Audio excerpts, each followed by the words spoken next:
बेडकिहाळला poultry फार्मच्या भीषण आगीत कोटींचं नुकसान, 30,000 पिल्लं जळून मृत्युमुखी, औषध साठा व खाद्य खाक. बेडकिहाळ गळतगा मार्गावर पश्चिमेस व्यंकटेश्वरा साखर कारखाना परिसरात असलेल्या रुबिया हायटेक पोल्ट्री फार्मला शुक्रवार दिनांक 26 रोजी रात्री सुमारे 12:15 वाजण्याच्या सुमारास भीषण आग लागली. शॉर्ट सर्किटमुळे ही आग लागल्याचा प्राथमिक अंदाज असून या आगीत सुमारे 1 कोटी रुपयांचं नुकसान झाल्याचं सांगण्यात येत आहे. हा पोल्ट्री फार्म ताजुद्दीन सिकंदर मुल्ला राहणार बेडकिहाळ यांच्या मालकीचा असून गेल्या 10 वर्षापासून तो कार्यरत आहे.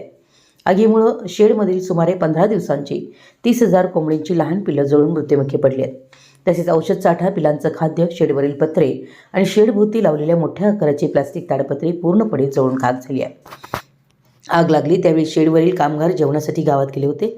फार्मला आग लागल्याची माहिती मिळताच ताजुद्दीन मुल्ला यांनी तातडीनं घटनास्थळी धाव घेतली. मात्र तोपर्यंत आगीनं रौद्ररूप धारण केल्यानं मोठं नुकसान झालं. घटनेची माहिती संबंधित प्रशासन व अग्निशमन विभागाला देण्यात आली असून पुढील तपास सुरू आहे.